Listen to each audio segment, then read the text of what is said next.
Et permettez-moi de vous dire d'abord la fierté qu'est la mienne d'être un peu le chef d'orchestre de cette équipe renouvelée, c'est vrai, mais qui a gardé le même nom, l'Union Agatoise. Et si je n'ai pas changé le nom de cette liste, l'Union Agatoise, c'est bien qu'elle recèle justement cette union qui est définie par sa diversité. Et cette diversité, parce que Agde a évolué en 7 ans, depuis la dernière élection, souvenez-vous, en 2001, cette diversité a évolué, donc je voulais absolument épouser, je dirais, ces nouveaux apports. En même temps, ces nouveaux métiers qui s'exercent sur notre commune. Et donc c'est important pour un maire qui s'adresse à ses concitoyens, eh bien, de coller au plus juste, d'être véritablement dans la vérité de sa cité. Et donc je remercie d'ailleurs Gérard, Anne et Thierry d'avoir pris la parole ce soir, parce que c'est pas évident pour la première fois de s'exprimer devant une salle comble, hein, comme celle que nous avons ce soir. Bien entendu, Henri et Sébastien sont déjà des vieux briscards, hein, on peut dire. Mais vous savez, c'est important pour moi, eh bien, d'avoir une liste solide, d'avoir su convaincre des gens qui ont des vrais métiers, en même temps des mères au foyer, des retraités, parce que c'est ça, la société agatoise, et c'est cette cité qui a évolué en 7 ans, mais qui s'est dynamisée. Alors ce soir, lorsque vous sortirez, ou peut-être vous l'avez déjà eu, eh bien nous avons fait 100 propositions.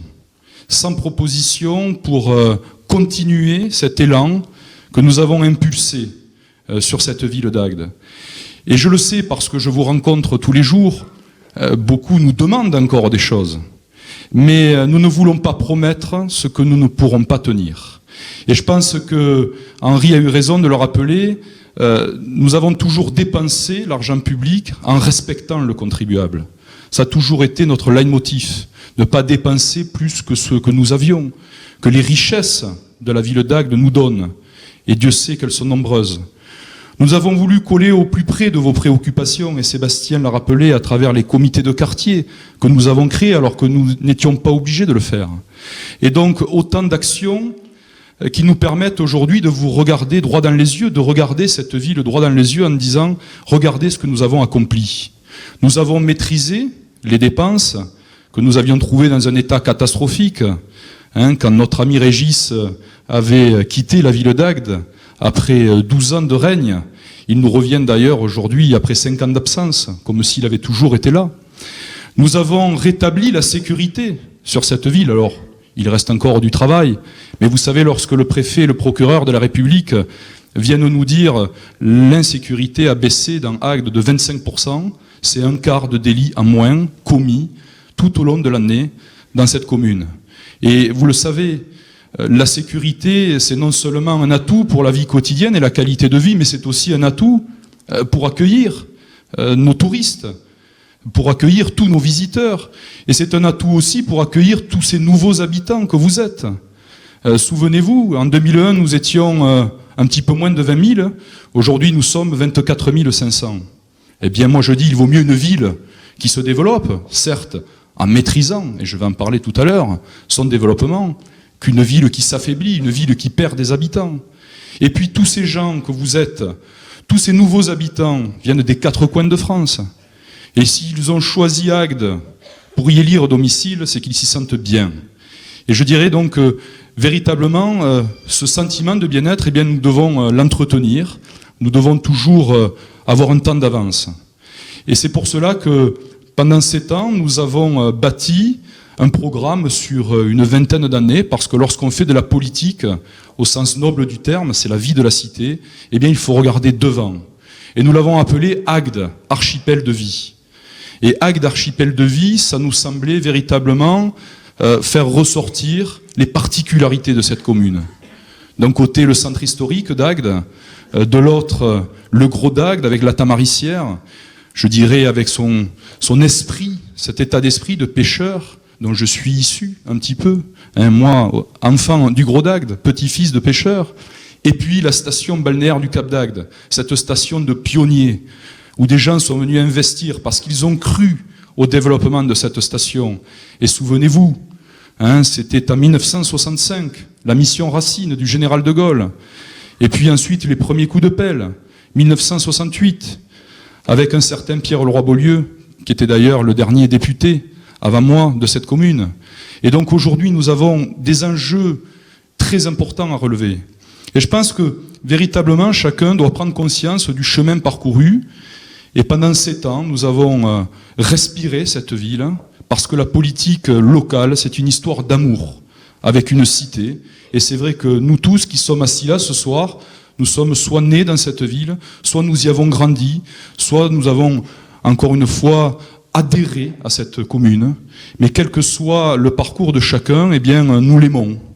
Et moi, vous savez, j'ai toujours plaisir à dire, même si je me souhaite de vivre le plus tard possible, eh bien que je suis né ici et donc je vais mourir ici. Et quelque part, lorsque je vois encore des gens parachuter dans des communes, eh bien, c'est incompréhensible pour moi. Parce que la politique au sens moderne, la politique qui se veut la plus authentique, c'est celle qui vraiment vient du cœur. C'est celle où on met toutes ses compétences, on met toute son énergie au service de ses concitoyens. Et vous savez, lorsque je rentre dans l'hémicycle de l'Assemblée nationale, je suis toujours très fier de parler à mes collègues députés de la ville d'Agde, de ce qu'est le Cap d'Agde, cette plus grande station balnéaire d'Europe. On est fiers d'aller dire ça à nos collègues. Et donc on le dit toujours, on ne s'en lasse pas. Alors cet aménagement du territoire,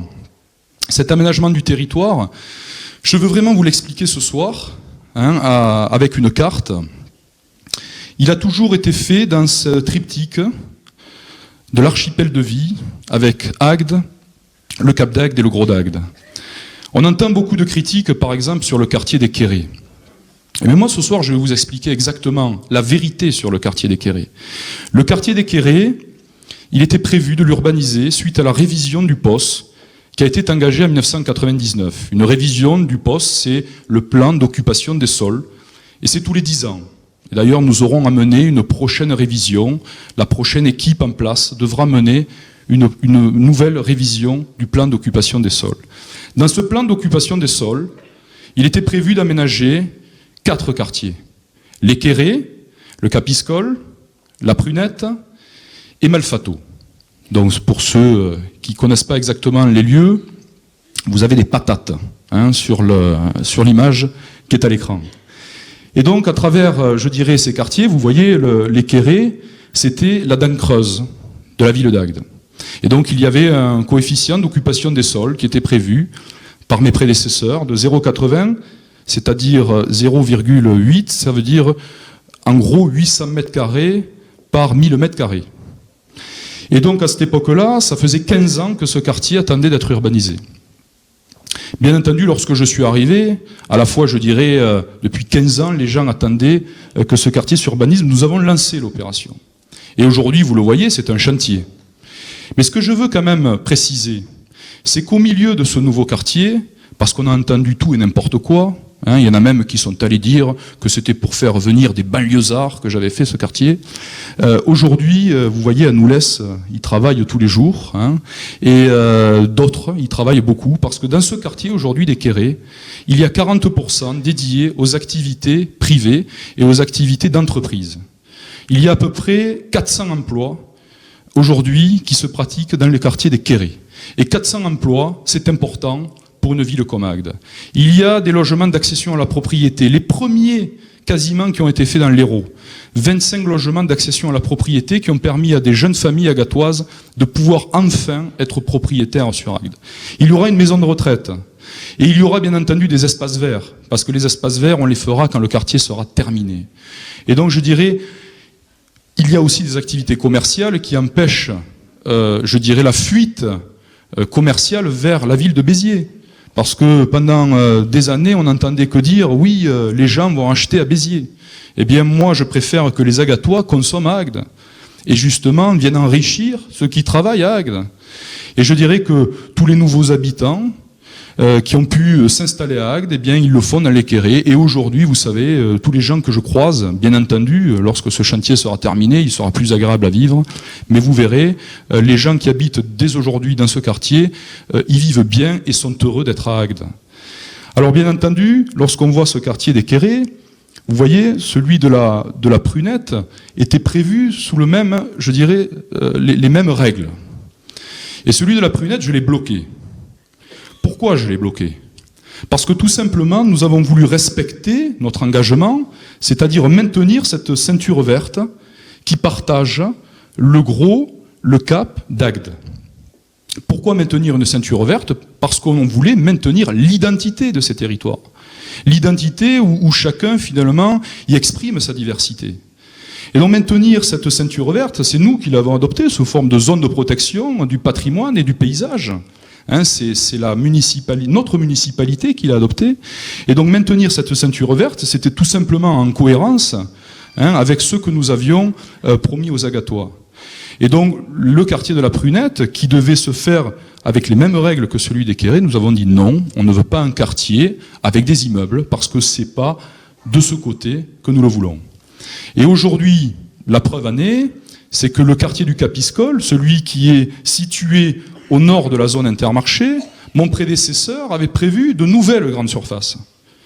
Et ces nouvelles grandes surfaces, on a dit stop, il y a assez de grandes surfaces sur la ville d'Agde, parce qu'il faut un équilibre commercial entre le petit commerce et les grandes surfaces. Et donc nous avons changé la destination de ces terrains. Et aujourd'hui, je pense que nous avons programmé un quartier exemplaire qui respecte les règles du développement durable. 35 000 arbres vont être plantés sur ces pentes du Mont-Saint-Loup, qui étaient un petit peu pelées d'ailleurs de ce côté.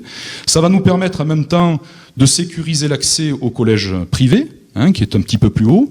Et donc ce quartier va comprendre, c'est vrai, on l'a rappelé, 50 aussi logements d'accession à la propriété. Parce que moi j'ai énormément de jeunes Agatois qui viennent tous les jours nous rencontrer en nous disant « Monsieur le maire, les terrains aujourd'hui sont un petit peu trop cher sur la ville d'Agde, c'est la loi du marché, et ça, un maire n'y peut rien, mais on aimerait quand même rester dans cette ville que nous aimons. » Et donc, pour permettre à ces jeunes familles, qui sont aussi, je dirais, les actifs, et qui sont ceux qui participent aux associations, qui sont ceux qui demain feront la cité agatoise, eh bien, nous avons prévu déjà 50 logements d'accession à la propriété, et dans le prochain mandat, nous proposerons à ces jeunes agatois d'en faire 200 de plus.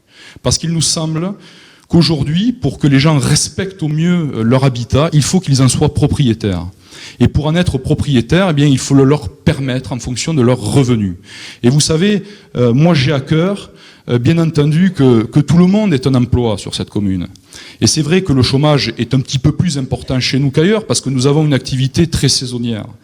Mais si aujourd'hui, justement, nous développons le tourisme sur les ailes de saison, si nous avons développé l'aéroport de Béziers-Vias avec la communauté d'agglomération Aéroméditerranée, c'est pour justement faire venir des touristes aussi au printemps et en automne, pour favoriser l'emploi.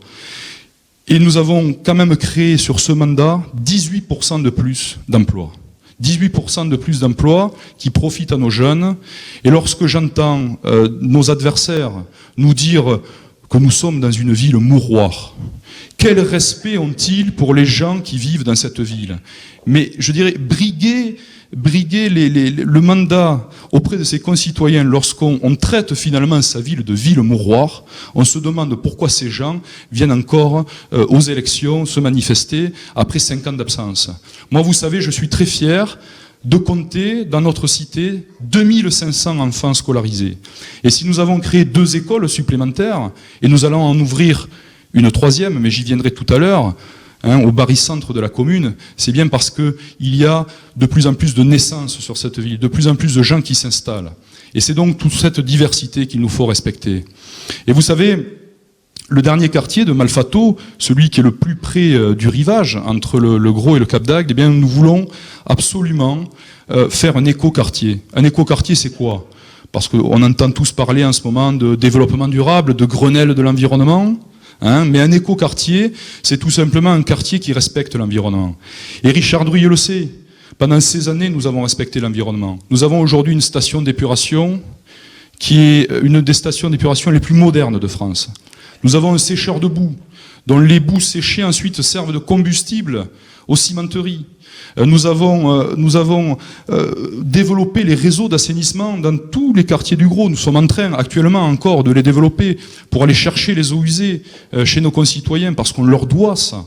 Et parce que nous sommes assis sur une nappe astienne, une des nappes les plus pures pure de France. Hein, c'est une eau pure, et donc nous devons la laisser à nos enfants pure. Et donc demain, cet écoquartier de Malfato, eh bien, nous voulons à la fois qu'il respecte cet environnement, nous voulons aussi qu'en termes d'énergie, eh bien, il s'alimente avec de l'énergie solaire, parce que finalement, le Grenelle de l'environnement, ça dit quoi? Ça dit que dans des régions comme les nôtres, lorsqu'il y a du soleil, eh bien, il faut en profiter. Et aujourd'hui, les techniciens, les ingénieurs nous permettent de réaliser de l'énergie photovoltaïque à bas coût.